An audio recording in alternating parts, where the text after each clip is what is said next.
Cakapnya mami diorang tak ada. Bella kenapa?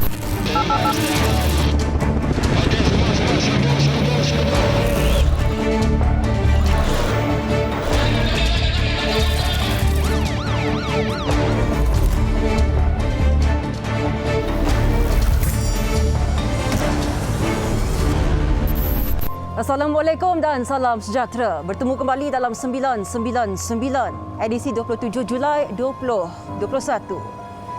Lebih sebulan berlalu, namun kes penderaan seorang kanak-kanak istimewa lebih dikenali sebagai adik Bella masih menjadi tanda tanya.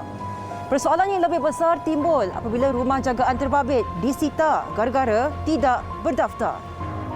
Keadaan ini sekaligus menyukarkan pihak berkuasa dan pegawai kesihatan dalam menjalankan pemantauan berkala jika sesebuah pusat jagaan itu menjalankan aktiviti sebelum mendapat kelulusan yang sewajarnya.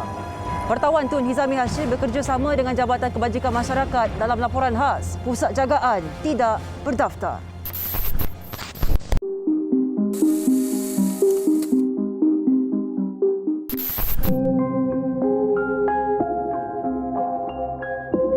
Sayang, kasih sayang. Sayang mami tak? Sayang mami. Sayang abah tak? Cakap macam mana sayang abah? Saya Baba. Sayang baba. Sayang mami. Saya Mami. Sayang Bella. Saya Bella. Alah sayang.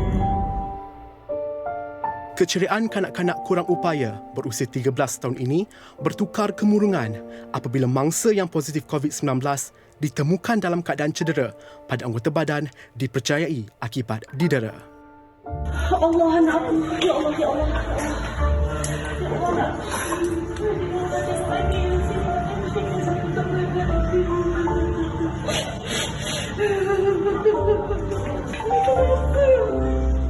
Cakapnya mami diorang tak ada. Bella kenapa? Ikat. Kena ikat? Bella kena ikat. Siapa ikat Bella? Siapa pukul Bella? Ya Allah anak aku. Siapa pukul Bella? Tindakan segera diambil oleh pihak Jabatan Kebajikan Masyarakat Kuala Lumpur untuk menyelamatkan mangsa sebaik menerima laporan mengenai penderaan itu pada akhir Jun lalu. Susulan kes penderaan seorang kanak-kanak OKU yang dikenali sebagai adik Bella, sebuah rumah penjagaan ataupun rumah perlindungan di Jalan Kungkumbat ini telah pun disita oleh pihak JKM kerana tidak berlesen dan juga beroperasi secara haram sejak tahun 2019. 19 individu yang menetap di sini telah pun dihantar pulang kepada keluarga dan sanak saudara masing-masing dan ada juga ditempatkan di sebuah rumah perlindungan di sekitar Lembah Kelang ini. Dan jika pemilik permis ingin beroperasikan kembali rumah perlindungan ini, mereka perlu mendapat kelulusan daripada pihak bomba KKM, PBT dan juga JKM. Menurut Pengarah Jabatan Kebajikan Masyarakat Kuala Lumpur, Cik Sam Suzuki Cik Noh, kejadian seperti itu dapat dielakkan sekiranya mangsa ditempatkan di antara 119 pusat jagaan yang berdaftar di Kuala Lumpur. Ini kerana pihak JKM sentiasa melakukan pemantauan berkala ke atas pusat jagaan berdaftar sepanjang tempoh sah lesen iaitu 5 tahun. Kita ada dua kaedah pemantauan yang dibuat. Yang pertama secara fizikal, kita datang sebagaimana hari ini pemantauan kita buat SOP. Pemantauan juga dibuat setelah mana melalui sistem SACC. SACC ini mereka akan ada merit markahnya. Merit markahnya itu nanti kita akan pantau sekiranya kita rasa curiga tentang markah yang diberikan, markah yang diisi oleh pengusaha tadi, kita akan turun secara fizikal untuk tengok. Operasi ini dilakukan bagi memastikan setiap rumah asuhan mematuhi Akta Pusat Jagaan 1993, termasuk memantau keselamatan dan kesihatan kesemua penghuni. Ini surat pelakuan yang JKM keluarkan memang dipamerkan supaya ibu bapa mereka dapat tahu that there is the things yang approval from all the agencies. Itu juga kalau dia misalnya kata ada penambahbaikan dari segi struktur bangunan ataupun ada perubahan ruang dan sebagainya, juga kena submit lain untuk buat pemakluman dan juga approval tersebut. Selain itu, setiap pusat jagaan juga perlu mematuhi Akta Pencegahan dan Pengawalan Penyakit Berjangkit 1988 bagi membendung penularan wabak COVID-19. Bila masuk juga, kita akan angkat temperature. Ada social distancing. Dan mask-mask yang mereka pakai dari luar, mereka mesti keluarkan dan buang di tong sampah. Di sekolah, kita akan bagi dia mask yang baru. Ya. So dulu kita boleh dapat 9 budak duduk di sini. Ya, satu meja. Tapi sekarang 4 saja. Tapi kita make sure dia ada jarak distancing lah, social distancing lah. Buat apa aktiviti pun sebelum cuci tangan, selepas cuci tangan. Pihak JKM turut meneliti jadual menu makanan serta kemudahan peralatan bagi memastikan ia sesuai, selamat dan mencukupi bagi keperluan penghuni. Macam mana SOP di bilik tidur di pusat jagaan ni, Tuan? Okey, yang pertamanya kita tengok dari segi penjarakan katil-katil yang ada ni dah dijarak-jarakkan. Dalam bilik yang sebesar ini kita dapati ada 6 katil lah yang dikhaskan untuk mereka berehat. Dia tak boleh dikongsikan dengan orang lain. Dan sebab itu kepala katil masing-masing ini dengan nama yang tertentu lah. Nama masing-masing dan tidak boleh transfer ataupun dipindahkan kepada nama lain lah. Latar belakang pendidikan kesemua tenaga pengajar juga diperiksa bagi memastikan mereka bertauliah, terlatih dan mempunyai sijil pengendalian kanak-kanak, warga emas atau orang kurang upaya. Bilik ini dipenuhi dengan kepulan asap kerana proses sanitasi sedang dilakukan oleh seorang penjaga dan proses sanitasi akan dilakukan sebanyak 2 kali, iaitu pada jam 6 pagi sebelum kanak-kanak tiba di sini pada jam 8.30 pagi dan selesai mereka pulang ke rumah. Sekali lagi proses sanitasi dilakukan di seluruh kawasan premis ini oleh penjaga-penjaga yang menetap di sini. Sepanjang tempoh 2019 sehingga kini, 25 buah pusat jagaan tidak berdaftar telah disita oleh pihak JKM Kuala Lumpur.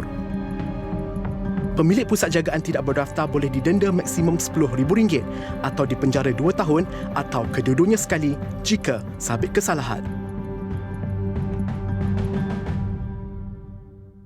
Pusat-pusat jagaan yang kita nak hantar anak-anak kita ataupun ibu bapa kita mungkin ataupun siapa sajalah yang di bawah tanggungan kita, pastikan ianya berdaftar. Sebab sekiranya berlaku sesuatu risiko, ianya seolah-olah macam mati katak je lah ya. Jadi kalau kita buat melalui yang berdaftar ini, dia ada pematuhan dia yang kita yang pengusaha ataupun pihak penjual tadi hendaklah patuhi. Jadi sudah setunya dari segi keselamatan ini akan lebih terjamin dan kita nak menyerulah kepada semua pusat-pusat jagaan yang ada di Kuala Lumpur ini, baik yang dijalankan oleh individunya ataupun pertubuhan-pertubuhan sukarela, pastikanlah patuhi peraturan-peraturan kita dan pastikan tidak mengoperasikan pusat jagaan tersebut sehingga mendapat kelulusan daripada pihak JKM. Pihak JKM juga berharap agar kejadian yang menimpa adik Bella yang kini ditempatkan di Taman Sinar Harapan Tuanku Ampuan Najihah Negeri Sembilan ini dijadikan sebagai pengajaran khususnya kepada para penjaga.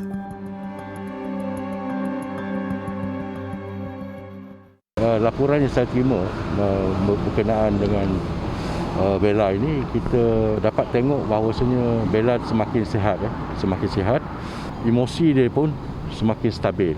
Kalau kita tengok peringkat awal tu dia masa trauma, dia semua takut dengan orang dan tak nak berdepan.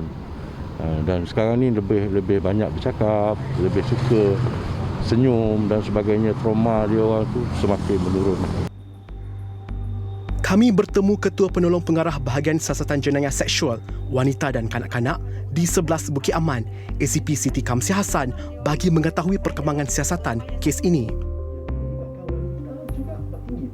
Untuk melengkapkan siasatan ini, kita telah pun memanggil mangsa, telah merakam percakapan mangsa, mengambil keterangan saksi-saksi, beberapa saksi-saksi dan juga suspek lah untuk membantu siasatan. Siasatan pihak polis telah pun lengkap dan kita telah menerima kembali kertas siasatan tersebut dengan beberapa arahan hasil perbincangan antara pihak polis dan juga pihak Jabatan Peguam Negara untuk memperkemaskan lagi siasatan tersebut dan kita akan refer balik ke kertas siasatan ini kepada Jabatan Peguam Negara. Pihak polis turut menyangkal dakwaan yang mengatakan siasatan bersifat berat sebelah kerana suspek kononnya seorang individu berpengaruh. Siasatan adalah secara telus kerana kita perlu memperincikan setiap tindakan selari dengan peruntukan undang-undang yang disediakan. Sekiranya ada netizen ataupun sesiapa saja ahli masyarakat yang mempunyai maklumat tentang kesalahan ini ataupun tentang kejadian jenayah ini berlaku, tampil untuk membuat laporan. Perlu diingatkan juga, perlulah ada asas yang betul, bukanlah satu tuduhan semata-mata, kerana pemberi maklumat itu ataupun membuat satu laporan yang tidak benar juga adalah merupakan satu kesalahan yang boleh diambil tindakan jenayah ke atas mereka. Dan jangan sesekali untuk viralkan, kerana kesannya adalah kepada siasatan tersebut. Ianya boleh mengganggu siasatan, ianya juga menyebabkan gangguan, orang kata menjejaskan keselamatan mereka yang terlibat, sama ada mangsa ataupun saksi-saksi yang terlibat di dalam siasatan tersebut, dan juga ianya boleh, orang kata, menjejaskan keputusan lah dalam siasatan nanti. Kes disiasat mengikut Seksyen 31-1 Akta Kanak-Kanak 2001. Dia berhenti. Dia macam dia cari. Suspek yang mendera berdepan dengan hukuman denda maksimum RM20,000, penjara sehingga 10 tahun atau kedua-duanya sekali jika sabit kesalahan. Laporan Tun Hizami Hashim, 999.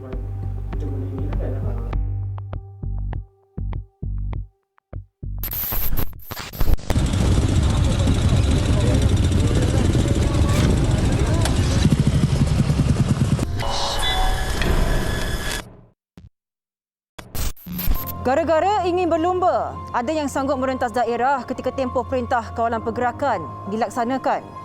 Baru-baru ini, satu aduan diterima Ibu Pejabat Polis Daerah Kota Star mengenai aktiviti sekumpulan remaja yang berkumpul di Kuala Kedah untuk tujuan lumba haram.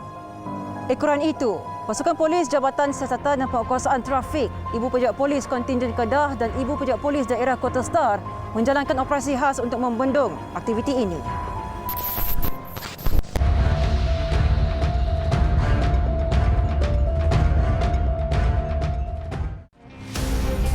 Operasi bermula jam 6.30 petang itu menggunakan perangkap dengan mengepung jalan masuk di Jalan Kampung Padang Garam, Kuala Kedah. Padahnya, seramai 41 remaja ditahan ketika berlumba dan berkumpul beramai-ramai di sepanjang jalan terbabit. Daripada jumlah itu, 11 daripadanya adalah remaja perempuan, manakala selebihnya adalah lelaki. Kesemua mereka yang ditahan berusia antara 14 hingga 21 tahun. Hasil siasatan mendapati ada di antara mereka melakukan kesalahan merentas daerah dari Yan, Sungai Petani, Kubang Pasu dan Pendang semata-mata untuk berlumba.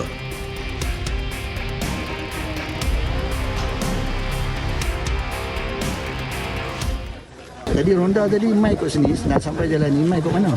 Ikut laluan mana? Dari Kuala Kedah dari Yan. Dari belakang dari Yan mai ke sini. Kang pada set dah. Ya, kami pun main-main. Memang tak tahu kata ada race ni. Kang pada set memang tak tahu ada race kat sini. Tak tahu. Kami saja main ronda. Ni kalau kena compound ni siapa nak bayar? Tak tahu. Kena berapa ni? RM4,000. RM4,000. Menurut Ketua Polis Daerah Kota Star, Asisten Komisioner Ahmad Syukri Mat Akhir, operasi yang berlangsung selama 4 jam itu turut dibantu dengan kekuatan 2 pegawai dan 28 anggota. Hasil serbuan mendapati segelintir remaja di sini berlumba sambil melakukan aksi berbahaya di atas jalan. Kita telah terima maklumat daripada orang awam yang mengatakan akhir-akhir ini terdapat aktiviti-aktiviti pemotoran yang menyalahi undang-undang dan juga aktiviti-aktiviti yang menyalahi SOP PKP yang sedang berkuat kuasa sekarang. 7 daripada mereka dikompaun RM5,000 atas kesalahan merentas daerah tanpa alasan munasabah. 34 daripada 41 kompaun yang dikeluarkan adalah kerana berkumpul tanpa sebab munasabah sekaligus melanggar prosedur operasi standard SOP. Manakala 31 buah motosikal telah diperiksa dan sebanyak 99 saman dikeluarkan atas pelbagai kesalahan. Kompaun dikeluarkan mengikut Peraturan Pengawalan dan Pencegahan Penyakit Berjangkit 2021 kerana berhimpun, merentas daerah dan tidak memakai pelitup muka.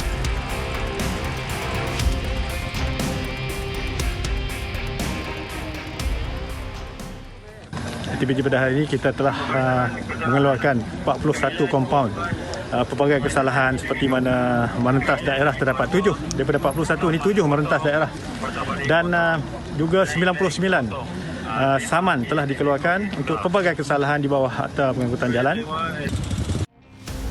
Pihak polis turut menasihati ibu bapa atau penjaga supaya mengawasi anak-anak mereka, terutama di bawah umur, supaya tidak melakukan pergerakan termasuk merentas daerah tanpa kebenaran ketika PKP.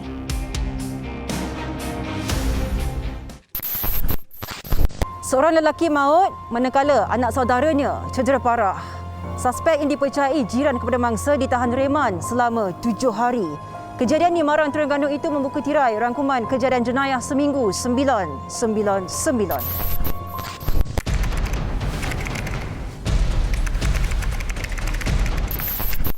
23 Julai lalu, seorang lelaki maut manakala anak saudaranya cedera parah selepas ditembak jiran mereka sendiri yang merupakan seorang anggota rela di Marang, Terengganu.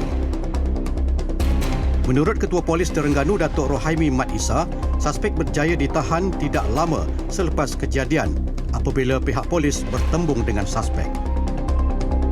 Polis turut merampas senjata dan 75 butir peluru yang digunakan dalam kejadian itu. Suspek dikatakan tiba-tiba mengamuk dan menembak mangsa sebelum melarikan diri dengan sebuah kenderaan.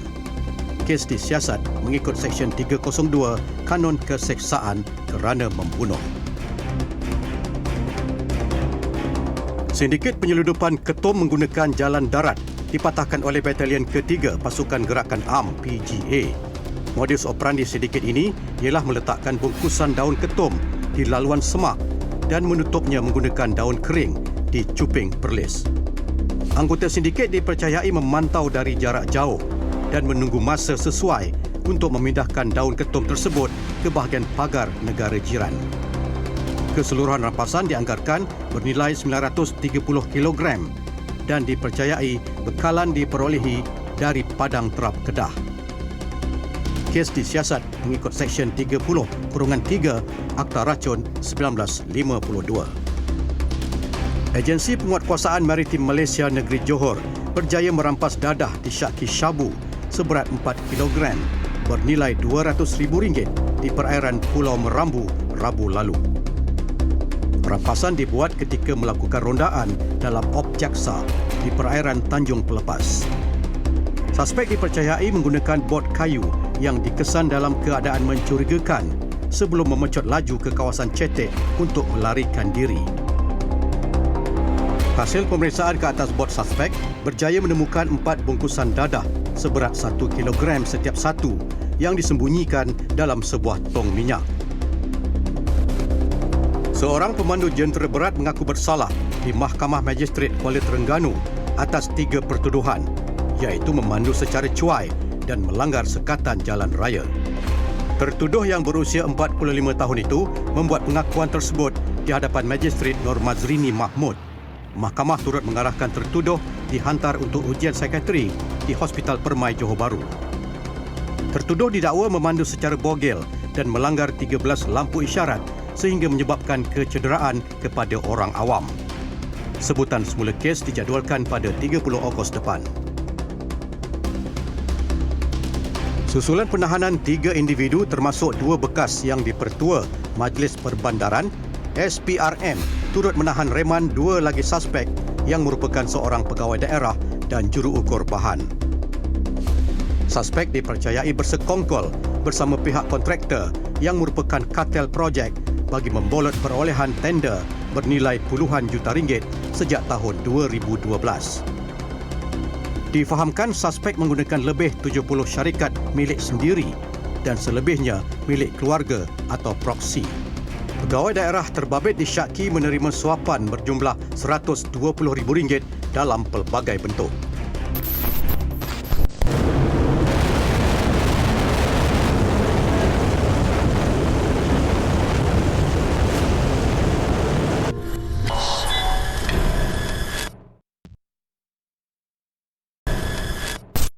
Upah lumayan dan harga pasaran yang tinggi menjadi faktor segelintir nelayan melakukan langkah berani menyeludup keluar daun ketum ke negara jiran. Baru-baru ini, Agensi Penguasaan Maritim Malaysia Negeri Kedah berjaya merampas daun ketum seberat 1 tan di Muara Kuala Kerpan, Kedah. Dan rampasan ini adalah kedua terbesar membabitkan daun ketum sepanjang tahun ini. Perinciannya bersama wartawan Syahira Azhar.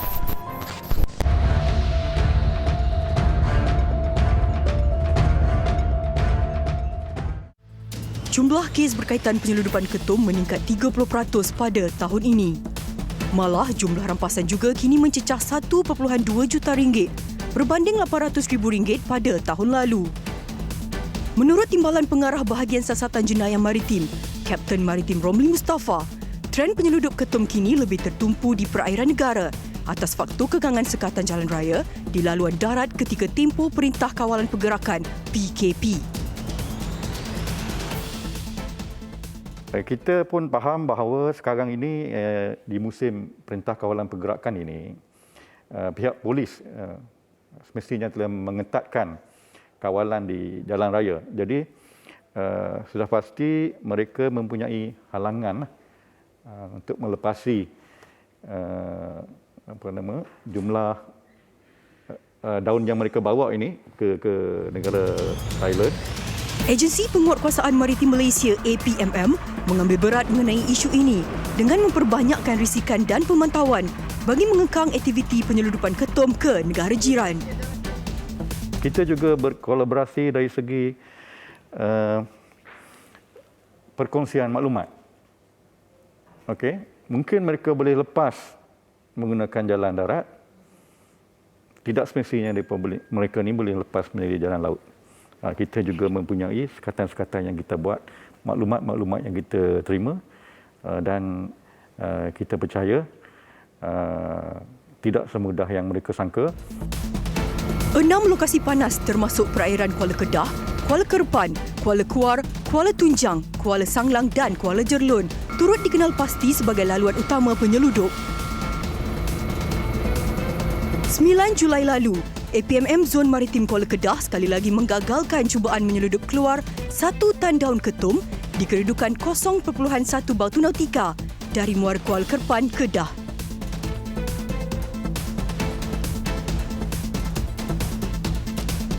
Hasil daripada risikan unit risik Zon Maritim Kuala Kedah selama 1 minggu berjaya untuk menggagalkan cubaan keluar daun ketum sebanyak 1 tan. Hasil rampasan telah menemui 1 bot fiber bersama 1 enjin dengan muatan 100 bungkusan beg plastik hitam. Kira-kira jam 1.30 pagi, unit risikan mengesan sebuah bot fiber dalam keadaan mencurigakan. Menggunakan taktik intip dan kejar, akhirnya bot nelayan terbabit berjaya diekori. Sebaik menyedari kehadiran pihak berkuasa, suspek bertindak menukar arah dengan memecut laju menuju ke arah pesisiran pantai bagi meloloskan diri dan meninggalkan bot serta muatan. Modus operandi untuk penyeludup banyak menggunakan bot-bot kecil dan bergerak di pesisir pantai untuk dielak dari dikesan dan ditangkap oleh pihak berkuasa. Dan apabila pihak berkuasa menjumpai, bot penyeludup ini akan cuba meloloskan diri di daratan-daratan yang terdekat. Penyeludup memberi alasan kononnya faktor desakan hidup mendorong mereka menjadi penghantar atau transporter kepada sindiket penyeludupan ketum ke Thailand. Malah, faktor upah lumayan dan harga pasaran tinggi menjadi punca mereka memilih jalan mudah tanpa memikirkan akibatnya. Permintaan yang tinggi dan juga harga pasaran semasa di negara jiran Thailand melonjak tinggi dengan harga RM180 sekilogram berbanding di pasaran tempatan hanya RM40 sekilogram. Antara faktor lain, transporter kebiasaannya memperolehi 2 upah iaitu menyeludup keluar daun ketum dan menyeludup masuk dadah ke negara ini. Menurut maklumat risikan yang diperolehi, kumpulan penyeludup sentiasa mengubah modus operandi dari masa ke semasa bagi mengelak dari dikesan pihak berkuasa. apa yang kami perhatikan, mereka akan melakukan ketika air pasang. Dan selepas itu, mereka akan bertukar MO dengan melakukan di antara waktu hampir gelap dan sampai ke isyak. Jadi waktu tersebut, keadaan kawasan Kuala agak sunyi dan dia orang mengambil kesempatan pada keadaan yang agak sunyi itu untuk memunggah daun ketum dan dihantar keluar. Keseluruhan nilai rampasan daun ketum dan bot dianggarkan sebanyak RM230,000. Jumlah rampasan adalah yang kedua terbesar melibatkan daun ketum sepanjang tahun ini, di mana rampasan pertama dilakukan pada 31 Mac 2021 dengan jumlah yang sama di Kuala Jerlun. Kes penyeludupan ketum ini disiasat di bawah Seksyen 30/3 Akta Racun 1952 kerana mengimport, memproses dan menjual bahan tersebut. Jika didapati bersalah, boleh dikenakan denda tidak melebihi RM10,000 atau penjara tidak melebihi 4 tahun atau kedua-duanya sekali. Syairah Azhar, 999.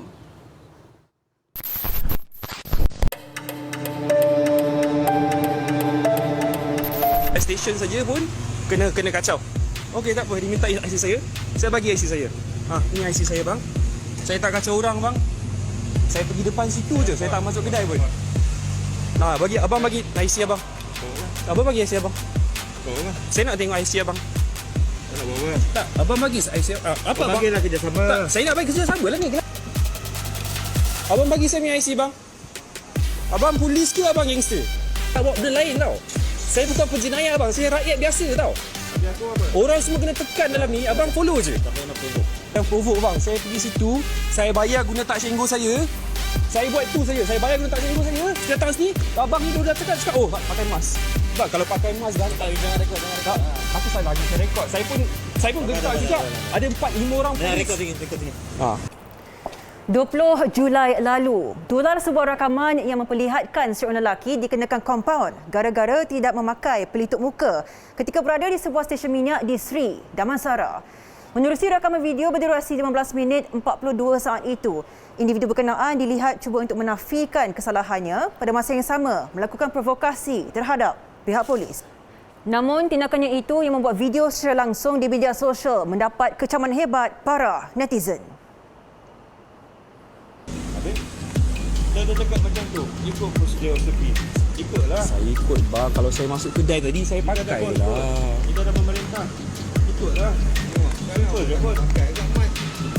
Bang, saya dekat luar bang. Ada orang dekat saya tak? Ada orang. Cuba abang tengok. Ada orang dekat saya. Pakai. Apa masalahnya? Pakai belum? Saya tak mau pakai.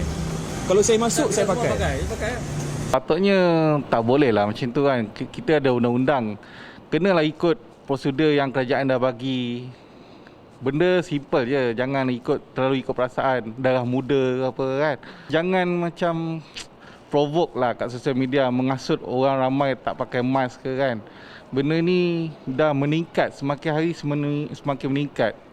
Amat bahayalah pada orang masyarakat umum. Untuk viral ataupun untuk populariti, itulah apa orang kata tak patutlah dia buat macam tu sebab sekurang-kurangnya itu adalah tugas polis. Jadi dia kena patuhi SOP. Laporan polis telah dibuat pada 20 Julai lalu dan suspek telah pun ditahan di sebuah apartmen di Bandar Sri Damansara pada jam 10 malam. Viral 999 bertemu Ketua Polis Daerah Petaling Jaya, ACP Fahrudin Abdul Hamid untuk mendapatkan perincian kes. Mereka telah buat teguran kepada lelaki tersebut. Bagaimanapun lelaki ini enggan juga memakai pelitup muka dan menyebabkan mereka telah mengkompaun, memberikan kompaun kepada lelaki tersebut di bawah peraturan 17/1 peraturan pencegahan dan pengelolaan penyakit berjangkit 2021 dan mempertikaikan mengapa beliau dikompaun dan cuba membuatkan satu provokasi kepada anggota yang bertugas. Dan selepas itu pada 20 bulan 7 2021 dalam pukul 3.30 petang kita telah mengesan satu video viral yang mana lelaki ini yang juga orang yang kita kompang tu telah menyambung video dia lah, video live yang dibuatnya dalam kereta. Diorang nak saman aku pergi fucking isi minyak je tu. isi minyak je tu, tak masuk kedai, bayar guna tak cenggu, itu pun jadi masalah. Dan cakap aku menjalankan negara, korang yang menjalankan negara.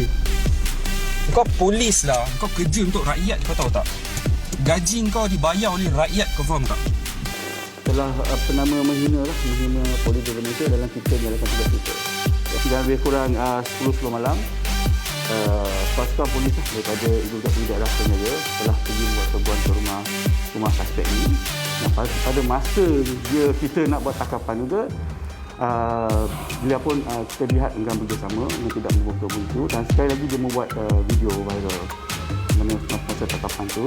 Tapi kita telah menggunakan pendekatan diplomasi dan bersama dengan keluarga dia, dan beliau telah bersama dan kita telah menahan beliau. Mahkamah Majistret Petaling Jaya mengeluarkan perintah reman selama 4 hari terhadap suspek untuk membantu siasatan kes provokasi terhadap pihak polis. Walau bagaimanapun, pada 21 Julai lalu, suspek diberi jaminan pihak polis kerana memberikan kerjasama yang baik ketika siasatan. Saya akan bawa balik dulu. Minta dia datang ke Putrajaya untuk saya buat semakan untuk perjanjian you. Perjanjian you, dia dengan you okey. Tapi yang dia punya bekerja. Ini macam salinan dia. Saya nak. Demi mengejar keuntungan, prosedur operasi standard SOP diabaikan. Itulah sikap tamak segelintir majikan kilang yang sanggup beroperasi melebihi 60% hak pekerja ketika musim ledakan pandemik COVID-19. Tindakan kilang itu mengundang padah apabila aktiviti mereka berjaya dikesan pasukan polis dari Jabatan Keselamatan Dalam Negeri dan Ketenteraman Awam, Bukit Aman.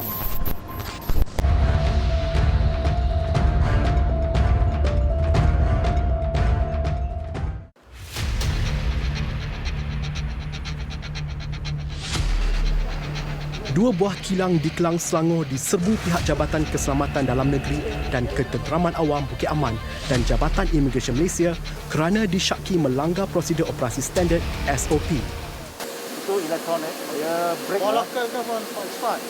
on safety component. Tahu tak? I know. For the local or for export? Export. Export. Oh, export. Selain meneliti pematuhan SOP, dokumen diri milik 772 pekerja kilang turut diperiksa bagi mengesan pendatang asing tanpa izin.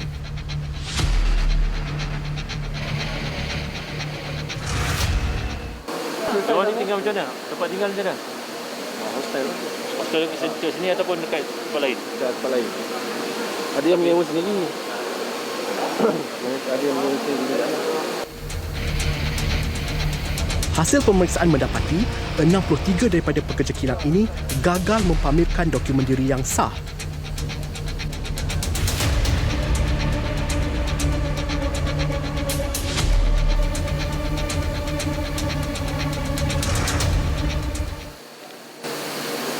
Neng, pasport original mana, Neng?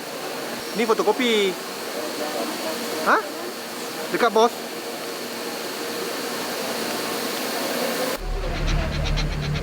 Ekoran itu, majikan kedua kilang terlibat dipanggil bagi membantu siasatan di bawah Akta Imigresen 1959 Palang 63.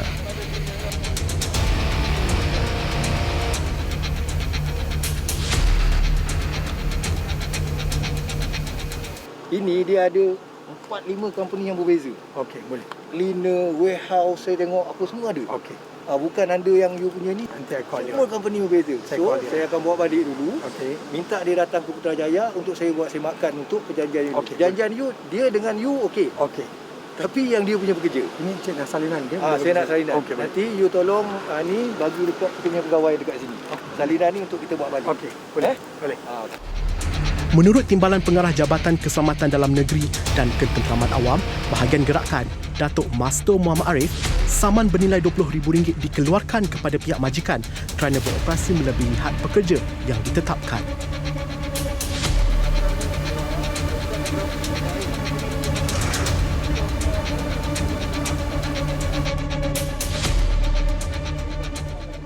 Kita dapati masih ada kilang-kilang yang tidak mematuhi SOP yang ditetapkan. Pada hari ini saja kita dapati lebih pada 60% pekerja yang hadir bekerja.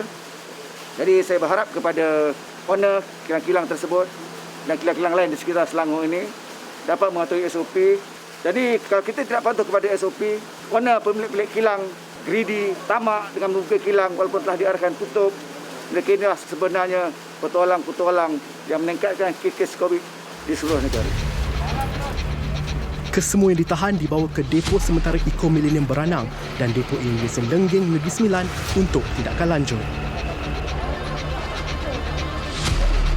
Operasi yang bermula pada jam 12.30 hari tamat pada jam 6 petang.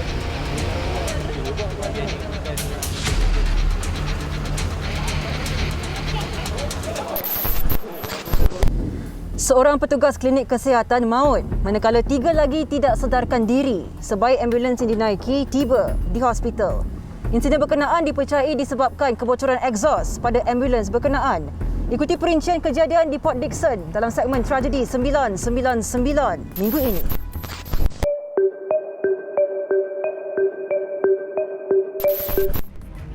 Mangsa yang maut sebelum itu mengadu sakit dada dan secara tiba-tiba rebah ketika sedang bertugas di Klinik Kesihatan Kampung Sawah, Bukit Pelanduk. Dalam kejadian jam 9.30 pagi itu, mangsa 29 tahun kemudiannya dibawa menaiki ambulans dan dihantar ke Hospital Port Dickson diiringi seorang pegawai perubatan serta 2 pembantu. Bagaimanapun, ketika tiba di hospital, mangsa serta 3 petugas yang duduk di bahagian belakang didapati tidak sedarkan diri sebaik pintu ambulans dibuka. Jabatan Bomba dan Penyelamat pada awalnya menerima maklumat berlaku kebocoran gas di Klinik Kesihatan Terbabit. Namun, hasil pemeriksaan yang turut disertai pasukan hazmat mendapati tiada sebarang kebocoran berlaku di klinik itu. Menurut pakar pasukan khas bahan kimia berbahaya hazmat Negeri Sembilan, Timbalan Penguasa Bomba Muhammad Idris, pihaknya tidak menolak kemungkinan berlaku kebocoran gas di dalam ambulans. Berikutan kejadian sama dilaporkan sehari sebelumnya apabila seorang petugas kesihatan yang menaiki ambulans sama didapati pengsan. Tinjauan dan juga kematian dan juga maklumat daripada pihak Klinik Kesihatan Port Dickson mengatakan kes yang sama juga pernah berlaku semalam melibatkan satu daripada staf mereka pingsan dan hari melibatkan 4 orang staf mereka yang pingsan lah. Yang dapat kena pasti mereka ni pingsan apabila dah sampai ke Hospital Port Dickson. Ujian menggunakan pengesan gas mendapati bacaan karbon monoksida yang tinggi dalam kabin ketika ujian perjalanan selama 10 minit. Menurut pihak Hospital Port Dickson, setakat ini 3 lagi mangsa berusia 30-an sudah sedar diri dan berada dalam keadaan stabil. Pemandu dan jururawat yang duduk di bahagian hadapan terselamat dalam kejadian itu. Ketua Polis Daerah Port Dickson, Superintendent Aidi Shah Muhammad berkata, mangsa yang maut diklasifikasikan sebagai mati mengejut dan hasil ujian saringan mengesahkan mangsa bebas jangkitan COVID-19.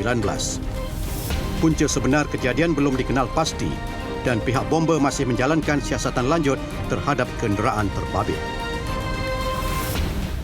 Seorang lelaki orang asli berusia 48 tahun trauma apabila terselamat selepas bergelut dengan seekor harimau belang yang hampir meragut nyawanya. Kejadian jam 2 petang kira-kira 2 minggu lalu di Kampung Badak, Pos Bihai Gua Musang, Kelantan apabila mangsa Adin Andok dalam perjalanan pulang ke rumah selepas membersihkan kebun ubi kayu miliknya. Mangsa ditemui penduduk tempatan dalam keadaan cedera parah di kepala, perut, mata kiri, bahu dan lengan kiri akibat dicakar haiwan berkenaan. Tiga tapi bagi tumbal kita lah dia bijak kaki dia dengan kaki kiri, lepas tu kita punya dada kuku dia tembak sudah tahan ambil sedikit kita buka dia. Lepas tu kita tahan tangan kiri kita ambil dengan golok tadi lawan dia lah. Kita lawan dengan belakang dulu kita.